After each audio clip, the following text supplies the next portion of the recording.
हो भक्तो स्वर्गा से आयो है संदेश, बुलावो आग्यो राम को, बुलावो आग्यो राम को। हो भक्तो स्वर्गा से आयो है, बुलावो आग्यो राम को। राम जी का बुलावा आएगा, जाना पड़ेगा कि नहीं? हाँ या ना? जाना पड़ेगा। इसलिए कहता हूं जाने के पहले सब व्यवस्थाएं कर लो। आपने अपने बेटों को 5-5 करोड़ रुपया दे दिया है, 5-5 करोड़ रुपए दे दिए, करोड़ों की प्रॉपर्टियां दे दी, तो क्या इससे काम बन जाएगा? 5 करोड़ रुपए तो दिए हैं बच्चों को, ये बताओ संस्कार कितने दिए? अभी तो आप लोग हो तो बच्चे रहते हैं, क्या आपके जाने के बाद भी ये प्रेम से रहेंगे? ऐसे संस्कार देकर जाना कि वो आपके बाद भी प्रेम से रहें। जैसे मंदिर कितना भी बढ़िया हो पर मूर्ति ना हो तो मूर्ति के बिना वो मंदिर शोभा नहीं पाता। जैसे नारी का श्रृंगार बिंदिया के बिना शोभा नहीं पाता, उसी प्रकार नारी का जीवन पति के बिना शोभा नहीं पाता। इसलिए पति कौन है वो भी समझिए। आजकल बहुत सारी स्त्रियां पति की वैल्यू नहीं समझती, पति को कचरा मान लेती हैं। बहुत सारी जो अच्छा मानती हैं वो तो प्रणाम करते हैं, पर कुछ पति कुछ पत्नियां पतियों को बड़ा परेशान करती हैं। आप लोग तो नहीं करते पतियों को परेशान?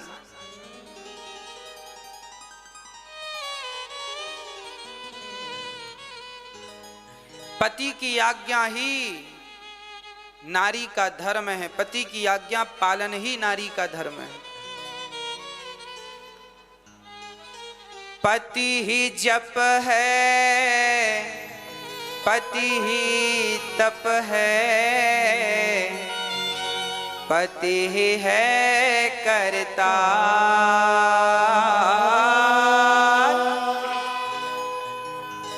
पति से ही पत इस तन की है, पति बिन विपति हजार सूना, पति बिना संसार। पति ही जप है, पति ही तपस्या है, पति ही करतार है। एक पतिव्रत रहे जगत में, सब व्रत हैं बेकार। बिन पतिव्रत के नारी का तो जीवन है बेकार। सूना पति बिना संसार।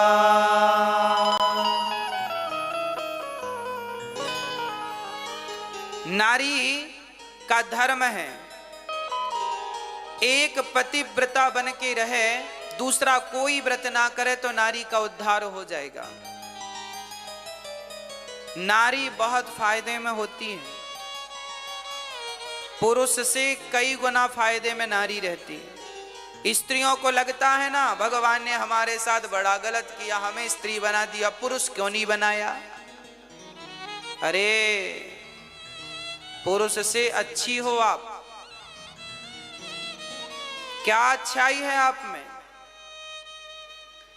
पुरुषों के बहुत सारे धर्म हैं, पुरुषों के बहुत सारे कर्तव्य हैं, पर स्त्री का एक ही धर्म है और एक ही कर्तव्य है, केवल पति की सेवा, केवल पति की सेवा। पति को खुश रखो, पति की सेवा करो। पति गाली दे तो भी चुप रहो, सास गाली दे तो भी चुप रहो। बोलने से फायदा क्या होगा?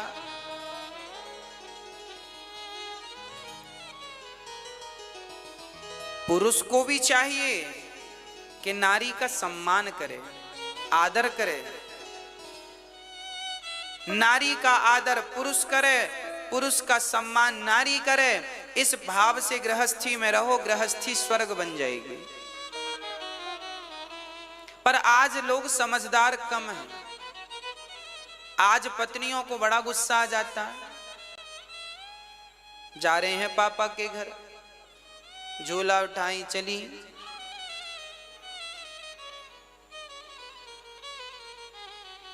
घर में हुई खटपट, चल पापा के घर पर। बात बात में पत्नियां झोला उठा लेती हैं, घर चली जाती हैं। बहुत सारी पत्नियां तो माँ बाप के घर ही रहती हैं, पति के साथ नहीं रहती, ससुराल में नहीं रहती, मायके में पड़ी हैं।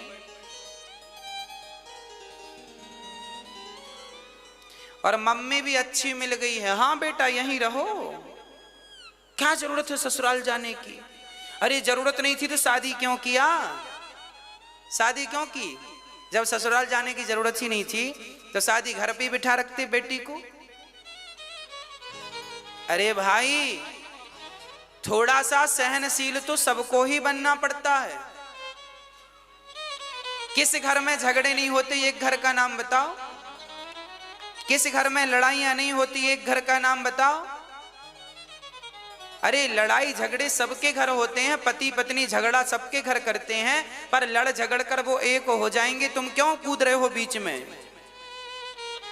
माता पिता को, लड़की की मम्मी पापा को ना बीच में नहीं कूदना चाहिए ज्यादा। और मम्मियां उचक उचक के आ जाती, मेरी बेटी मेरी बेटी मेरी बेटी, और इनके कारण ही फिर घर टूट जाता है। आज भारत में जितने भी तलाक होते हैं ये लड़की के माता पिता के टांग अगड़ाने से होते हैं, जबरदस्ती कूदते रहते हैं। अरे जब विवाह कर दिया है, कन्यादान दे दिया है, तो दान दिए हुए वस्तु पर अधिकार क्यों जमाते हो? हाँ, तुम्हारी बेटी के साथ कोई अत्याचार हो रहा हो, ससुराल में अधिक अत्याचार हो रहा हो, बेटी अत्यधिक परेशान हो, तब तो फिर बोलना उचित है। पर छोटी छोटी बातों में माँ बाप का बोलना उचित नहीं है। छोटी छोटी बातों में बोलना, अरे झगड़े सबके घर होते हैं, तुम अकेले हो क्या? एक लड़का मेरे पास आया, बोले गुरुजी हमारी पत्नी मायके चली गई। हमने कहा क्यों? वो बोलती थी हमें घुमाने ले चलो, होटल में खिलाओ, शिमला घुमाओ, और हम गरीब आदमी इतना पैसा कहां से लाएं? हम उसकी इच्छा पूरी नहीं करे तो मम्मी के घर गई है और अब तलाक के कागज मम्मी ने भिजवा दिए।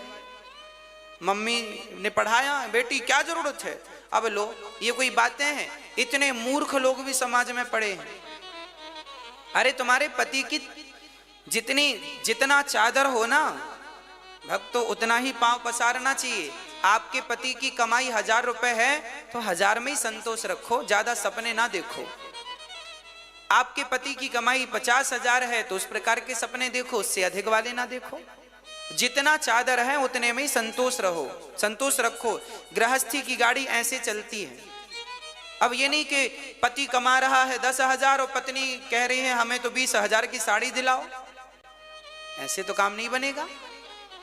और फिर माता पिता, वो कितने मूर्ख माँ बाप होंगे जो बेटी की इस हरकत पर उनका बेटी का साथ दे रहे हैं। अरे भाई, पति नहीं ले जाता घुमाने, नहीं खिलाता होटल में, तो दाल रोटी तो खिला ही रहा है ना, उसमें बेटी संतोष रखो। जब कभी भगवान अच्छे दिन देंगे, जब तुम पैसे वाली होगी तो फिर घूमने जाना, सब सपने पूरे होंगे। थोड़ा सब्र रखो, छोटी छोटी बातों को लेके माथा पच्ची ना किया करो। और सबसे ज्यादा समझदार तो माँ बाप को होना चाहिए। लड़के के माता पिता को भी समझदार होना चाहिए, वो भी बहू को ताने मारने लगते हैं। अच्छा, लड़के के माता पिता अपने लड़के का पक्ष लेते हैं और लड़की की माता पिता अपनी लड़की का पक्ष लेते हैं। भले भले लड़का गलत है, पर माँ बाप अपने ही बेटे को ठीक कहेंगे, बहू को गलत ठहरा देंगे। और लड़की की माँ भले उसकी बेटी गलत है पर वो अपने जमाई को गलत ठहराएंगे, मेरा जमाई गलत है, नहीं मेरी बेटी तो हीरा है। लो, अपना सिक्का खोटा नजर नहीं आता, बाकी दूसरे पर आप व्यक्ति आरोप प्रत्यारोप लगाने से चूकता नहीं। मेरी बेटी अच्छी है, दामाद बुरा है, मेरा बेटा अच्छा है, बहू बुरी है। अरे भाई क्यों धृतराष्ट्र बन रहे हो आप लोग? क्या इतिहास के पन्नों को पढ़ा नहीं है ध्यान से? जीवन में आप सबसे बड़े जज हैं। जज जानते हो कौन होता है?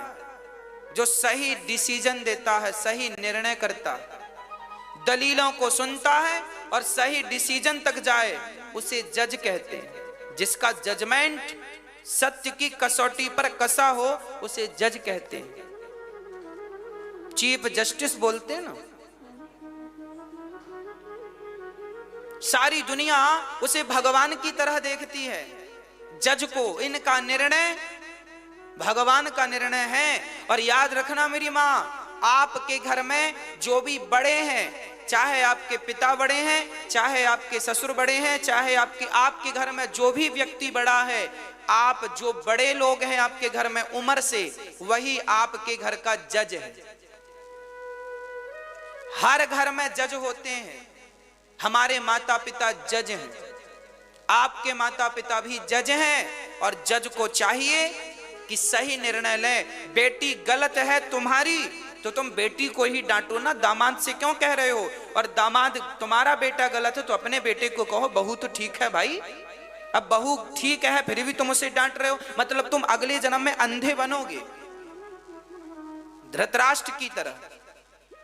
धृतराष्ट्र को भी पता था कि मेरा बेटा गलत है, दुर्योधन, पर नहीं, पुत्र मोह था, मेरा बेटा सत्यानाश हो गया उसका। क्यों तुम इतिहास के पन्नों को भूल जाते हो? क्यों जीवन में लोग गलत निर्णय लेते हैं? क्यों सबक नहीं लेते जो गुजर चुका, जो इतिहास में हो चुका, क्यों से दोहराते हो? क्यों नहीं शिक्षा लेते हो? हमारे और आपके लिए ही तो ये सदग्रंथ लिखे गए हैं, ताकि शिक्षा लो। वो अंधे थे तो आप भी अंधे बनोगे क्या? बेटी को घर में क्यों रखा है आपने? ससुराल भेजो। बेटी का कल्याण मायके में नहीं है, ससुराल में है। अरे बात विवाद हो गया था, साथ में रहेंगे ठीक हो जाएंगे। दूर रहने से ही दूरियां बढ़ती हैं और नजदीक रहने से 2 दिन 4 दिन बात नहीं होगी, अपने आप मिलजुल जाएंगे, घुल मिल जाएंगे, ठीक हो जाएंगे। तुम क्यों जबरदस्ती कांटा बन रही हो? माँ बाप, लड़की के माता पिता को मैं ज्यादा निवेदन करूंगा, लड़की के माँ बाप समझदार हैं तो सब ठीक है। लड़की के माता पिता बड़ा मोह रखते हैं। अभी कुछ दिन पहले हमारी पहचान के एक सज्जन का फोन आया, बोले गुरुजी हमारी बहू नाराज होकर चली गई है। हमने कहा किस बात पे नाराज हो गई? उन्होंने कहा कि 2-2 घंटे अपने माँ से बात करती है, तो पति ने बोल दिया क्या जरूरत है तुम्हें मम्मी से बात करने की 2-2 घंटे? तो नाराज होके चली गई मम्मी के पास और तलाक के कागज भिजवा दिए। तुम हमारी माँ के बारे में नहीं बोल सकते कुछ। लो, राई का पहाड़ बना देते हैं लोग, बात का बतंकड़ बना देते हैं। अरे शादी हो गई, मम्मियां भी कमाल करती हैं, इन्हें भी तसल्ली नहीं है। बेटी चली जाओ बेटी के घर में, 2-2 घंटे क्या बात करती हो राम जाने। बेटियों से बात इतनी ज्यादा? अरे हाल चाल पूछ लिया बस। तुम्हारी बस बेटी और किसी की बेटी नहीं है? हद होती है मूर्खता की और हद होती है गलत निर्णयों की। इसलिए गृहस्थ जीवन जीने के पहले, आजकल शादी के पहले अच्छे से लड़की देख लो, अच्छे से लड़का देख लो, अच्छे से घर वर देख लो, फिर शादी करना। बहुत ठोक बजा के देख लो, कहीं बाद में साल भर के भीतर तलाक की कागज लेके घूमना ना पड़ जाए। हाँ, इसलिए विचार कर लो, रिश्तों को मजबूत बनाइए।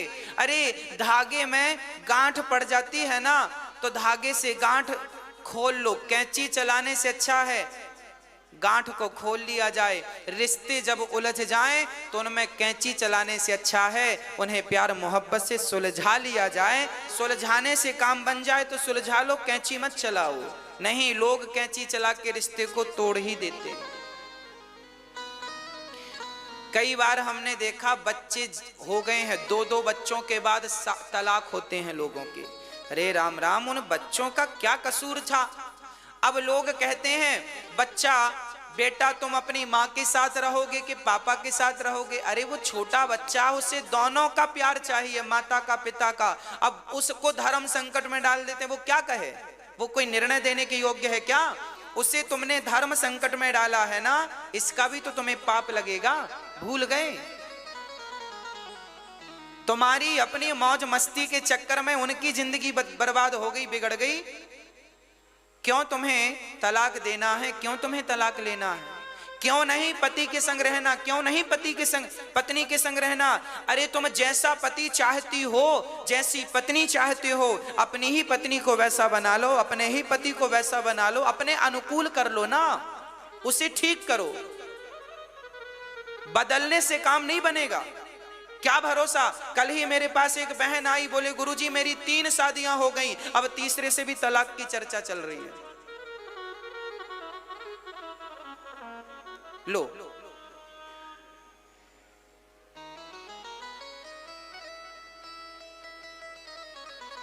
क्यों व्यक्ति इतना परेशान है पता नहीं।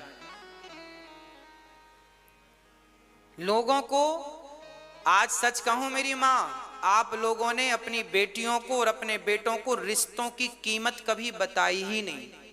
रिश्तों की वैल्यू कभी समझाई होती ना, तो ये रिश्ते कपड़ों की तरह लोग नहीं उतारते। रिश्ते कपड़ों की तरह उतार के फेंके नहीं जाते। रिश्ते तो रिश्ते हैं। जो पत्नी है सो है, पति है सो है, बस है।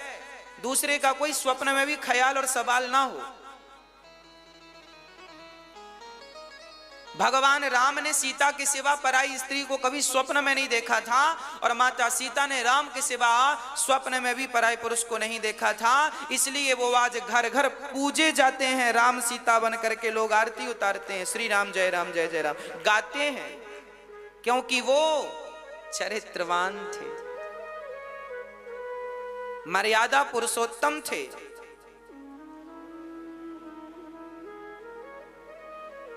आप अपना घर कब राम की तरह बनाओगे, मुझे तो यही इंतजार है। आपके लिए मैं यही सोचता हूं कि कब आपके घर में प्यार बढ़ेगा, कब प्रेम बढ़ेगा। जिस घर में प्रेम की अधिकता होती है ना, उस घर में भगवान भी आना चाहते हैं कि भाई इस घर में प्रेम ज्यादा, मैं भी जाऊंगा।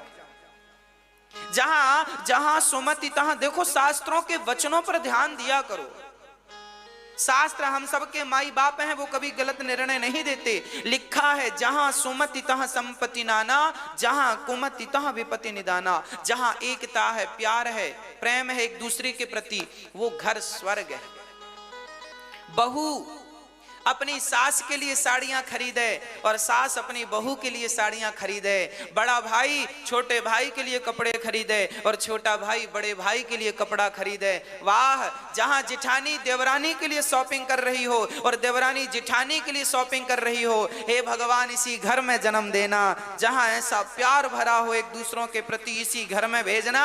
जहां लड़ाई झगड़े लड़ रहे हैं, झगड़ रहे हैं। इंसान से तो तुमने प्रेम करना सीखा नहीं, पत्थर की मूर्तियों से तुम क्या खाक प्रेम करोगे। इंसान में तुम्हें भगवान दिखे नहीं तो तुम कहां देखोगे। इसलिए भगवान राम भगवान कैसे बन गए? अपने रिश्तों को बाखूबी निभाकर राम भगवान बन गए। राम ने पुत्र का धर्म निभाया, राम ने पति का धर्म, पुत्र का धर्म निभाया। 14 साल का वनवास पिता ने कह दिया, माँ ने कह दिया, बिल्कुल बिना प्रश्न किए कि पिता ने, माँ ने, तुमने हमें वनवास क्यों भेजा, बिना क्वेश्चन मार्क के भगवान तुरंत चल पड़े 14 साल के लिए नंगे पांव। ये पुत्र धर्म था। और रावण सीता मां को चुरा कर ले गया। उस रावण जैसे रावण दिग्गज से राम ने निहत्थे राम, जिनके पास सिर्फ एक धनुष था, पांव में जूते भी नहीं थे, वो राम ने रावण से पंगा ले लिया सीता के लिए। राम ने पूरे जीवन में क्या किया है बताओ? यही किया है राम ने कि वो पुत्र धर्म निभाए हैं, यही किया है राम ने कि वो पति धर्म निभाए हैं। जब आप अच्छे पुत्र बन जाएंगे, जब आप अच्छे पति बन जाएंगे, तो समाज आपका सम्मान करेगी। वाह, जीवन हो तो ऐसा हो। अब मैं आपसे पूछता हूं कि आप क्या अच्छे हैं? क्या आप एक अच्छी पत्नी बन पाई? क्या आप एक अच्छी मां बन पाई? सीता एक अच्छी पत्नी भी है और एक अच्छी मां भी है। सीता को राम ने जब सीता का त्याग कर दिया, अच्छा मुझे एक दिन कहना था आपसे, निकल गई बात, आज मैं आपसे कह देता हूं। भगवान राम ने सीता को वनवास भेजा क्यों? राम ने गलत किया सीता के संग, सही किया? बोलो हां या ना, सही बोलना। राम ने गलत किया कि सही किया? क्या किया? देखने में तो यही लगता है कि राम ने सीता के साथ गलत किया। देखने में तो गलत लगता ना, हमें तो गलत लगता है भाई। हमारी माँ है ना सीता, और हमारी माँ सीता जो कमल की पंखुड़ी पर चलती तो उन्हें छाले पड़ जाते थे, उन्हें राम ने भला क्यों निकाल दिया घर से? एक धोबी ने कह दिया, एक धोबी के कहने से कोई अपनी पत्नी को घर से निकालता? तो क्या राम जी ऐसे पुरुष थे? देखने से लगता है कि राम जी सीता से प्रेम नहीं करते। करते होते तो घर से थोड़ी निकालते। आओ जरा इसको गहराई से समझते हैं। राम ने सीता को घर से क्यों निकाला? क्यों? क्या मजबूरी थी राम की? आज हम राम की मजबूरी के बारे में आपसे चर्चा करेंगे और आप भी समझने का प्रयास कीजिएगा। राम की मजबूरी, आज हम राम की तरफ से बोल रहे हैं, भगवान राम की तरफ से। बात ऐसी है कि राम सीता से इतना प्यार करते हैं, राम सीता से इतना प्यार करते हैं कि उस सीता मां के लिए राम ने रावण से युद्ध कर लिया। राम सीता से प्यार करते हैं, इनके प्यार में कोई डाउट नहीं है। यदि प्यार ना करते तो रावण चुरा कर ले गया था, राम क्यों रावण से लड़ते? दूसरी शादी ना कर लेते? राजा थे, मरती थी सूपड़खा जैसी स्त्रियां, सूपनखा जैसी। क्या राम का विवाह नहीं हो सकता था? हो सकता था, पर राम ने विवाह नहीं किया क्योंकि वो एक पत्नी व्रता है। रावण ले गया तो रावण को मारकर सीता को लेकर आए। राम प्यार करते हैं सीता से, इसलिए रावण से पंगा लेकर आए और राम जी अयोध्या में अपने बगल में बिठाते हैं राम राजा, सिया जी रानी। तभी धोबी केवल बहाना है, केवल धोबी नहीं, अयोध्या की सारी प्रजा में कानाफूसी चालू हो गई थी। सुनना जरा मेरी बात को गंभीरता से। धोबी केवल नाम, मैं धोबी के बारे में ना कहूं, पूरी अयोध्या में कानाफूसी चल रही थी कि राम ने सीता को ले आए। वो तो रावण के घर थी। अयोध्या के लोगों ने राम को राजा के रूप में स्वीकार तो कर लिया और राम ने भी अपनी पत्नी के रूप में स्वीकार किया, तब तो सिंहासन पर बिठा ले। पर अयोध्या की प्रजा माता सीता को अपनी महारानी के रूप में स्वीकार नहीं करते। उनके अंदर एक डाउट है, संदेह है कि ये रावण के पास रहकर आई हैं। किसी ने कहा राम ने परीक्षा ली है, अग्नि परीक्षा, तो दूसरे ने कह दिया तुमने देखा क्या? तो एक का मुंह वहीं बंद हो गया। भाई देखा तो, क्योंकि वो तो लंका में परीक्षण हुआ था, अयोध्या में तो हुआ नहीं था। सारी प्रजा में कानाफूसी चलने लगी कि सीता को राम ने महारानी, हमारी जबरदस्ती मां, अच्छा महारानी का मतलब है जगत माता। जो राजा होता है ना वो पिता होता है। पहले के लोग, पहले की प्रजा राजा को किस रूप में देखते थे? पिता के रूप में। और रानी को किस रूप में देखते थे? मां के रूप में। तो अयोध्या के लोग राम को तो पिता के रूप में देखते थे क्योंकि राजा थे, पर सीता को मां के रूप में प्रजा नहीं देखना चाहती थी, क्योंकि उन्हें संदेह था कि ये रावण के पास रहकर आएंगे। ये सारी प्रजा की हालत थी अयोध्या की। तब राम ने क्या किया? तब राम ने सीता से बात की। सीता देखो, बात ऐसी है, समाज में ऐसी चर्चाएं चल रही हैं, और ये जो अयोध्या का सिंहासन है ये बड़ा पवित्र सिंहासन है। यहां सुलझा हुआ व्यक्ति बैठता है और मैं तो उलझ गया, मैं तो उलझ गया। अब मैं पत्नी का पक्ष लूं कि प्रजा का पक्ष लूं?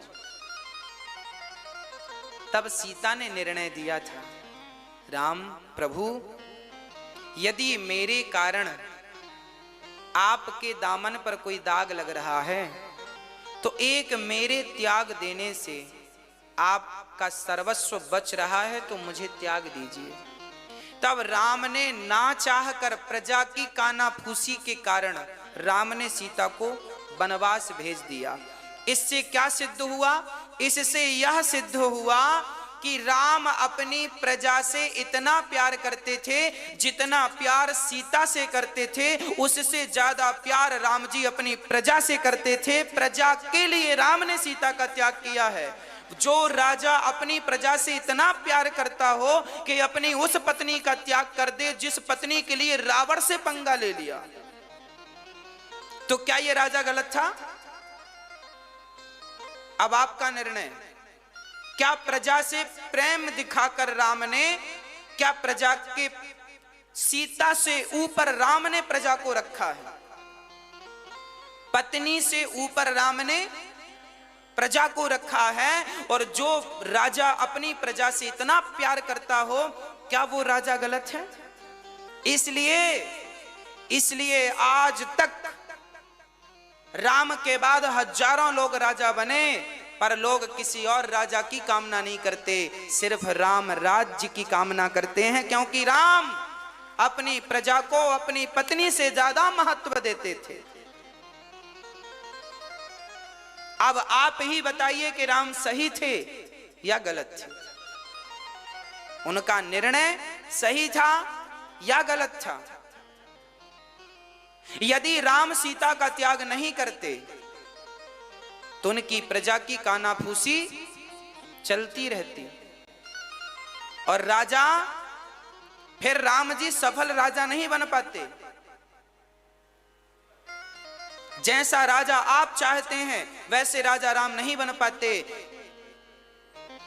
तो राम जी ने राजा बनकर के राजाओं को, भारत में जितने भी राजा हुए हैं उन राजाओं के गाल पर भी तमाचा था, और उन राजाओं को एक संदेश था कि बेटा तुम यदि राजगद्दी पर बैठना कभी, तो अपनी पत्नी, अपने पुत्र से ज्यादा अपनी प्रजा को महत्व देना, तब तुम सफल राजा माने जाओगे। अरे भाई, वनवास जाकर राम जी ने पुत्र धर्म निभाया, पत्नी को पाकर के पति धर्म निभाया, और आज सीता का त्याग करके राम जी ने अपना राज्य धर्म निभाया है। आज एक अच्छे, एक सच्चे प्रजा पालक राजा के रूप में राम जी उभरे हैं, और समाज के हर राजा के लिए मैसेज है कि तुम सबसे ज्यादा प्रेम अपनी प्रजा को करना।